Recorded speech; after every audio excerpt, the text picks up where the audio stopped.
شوفوا لي، هو الموضوع كله يبدي منا والمشاكل كلها منا. راح نختار قطعه بس راح نسوي بيها، راح نعذبها ونعذبكم وزياده نخليها 5 دقائق 6 ونشوفها ايش راح تطلع. بالنسبه للتمن موجود الابيض والاصفر والاحمر وموجود حتى البرغل، بس احنا ايش نختار؟ هذا هو الباقله.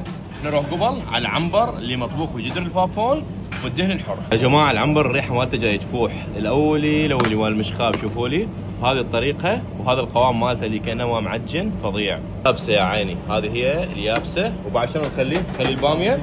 شو تخلي وياه بعد؟ روح شوفوا لي ما شاء الله وعولي. ونجي للتبسي ملك الطاوه.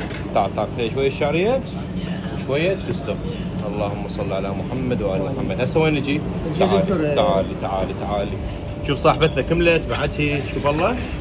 اوبا شوفوا لي اللون اسمعوا لي الصوت. هاي السيمفونيه الخامسه اللي بتهوفن. اوبا هذا شري، هذا السوب شويه شيل لي اياه. عندك وصله؟ اها شوفوا لي هذا السوب مالته فوقه. يا عيني خبزه عراقيه مكسبه تخلوها باي مكان بالقوزي. كل اللي راح يطلع وياكم عباره عن لحم. تجون تغمسوها بالباميه هيك على الطرف وتقولون بسم الله.